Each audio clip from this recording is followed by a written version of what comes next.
ستوري تايم لأحسن طريقة لحمام الزيت بعملها بتنقذ شعري لما يكون هايش وجاف والأطراف خشنة ومتقصفة ومتدمرة من الصبغة، وكمان بقلل بيها التساقط الناتج عن تشابك الشعر. جربيها ولو لمرة واحدة بس وقوليلي رأيك. من شهر كده أو قصة 3 أسابيع أنا كنت مسحولة جدا وحاجات كتيرة مش بلحق أعملها وما عنديش وقت، وحسيت إن قصرت جدا في حق بشرتي وشعري. بشرتي كانت من الجفاف بتوجعني بجد، وشعري جاف ومتشابك ولما بسلكه بيقع منه بالهبل. قلت بس ستوب.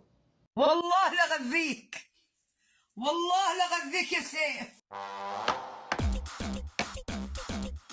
عملت خليط من الزيوت دي وتقدري تستخدمي نوع واحد بس منهم. بحبهم لكذا سبب. اولا اني بقدر احطهم على الفروه من غير ما يعملوا لي مشاكل، لان هم خفاف ومش بيطلعوا لي قشره وانا مش ناقصه. ثانيا الترطيب ثم الترطيب، لاني اكتشفت ان اكتر حاجه بتوقع شعري هو الجفاف والتشابك. زيت السمسم مرطب قوي، كمان بيحسن الدورة الدموية في فروة الراس فبيساعد في نموه. أما زيت اللوز الحلو بيساعد في إن هو يقلل من الحكة والقشرة، والأفوكادو بيرطب الفروة والشعر جدا.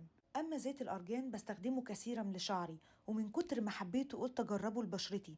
للي مش عارف، زيت الأرجان بيكافح التجاعيد وعلامات تقدم السن، قوامه خفيف فمناسب لكل أنواع البشرة. بستخدمه على الوش كله ما عدا العين مرة واحدة بالليل، وبحط بعده المرطب بتاعي، وبجد دي من أحلى الحاجات اللي عملتها لبشرتي. ثالثا إن ريحتهم مش نفاذة ولا مخلوطين بأي حاجة تاني. إزاي بقى بوصل بيهم لنتيجة خرافية في ترطيب شعري؟ ده اللي هتعرفيه الفيديو الجاي.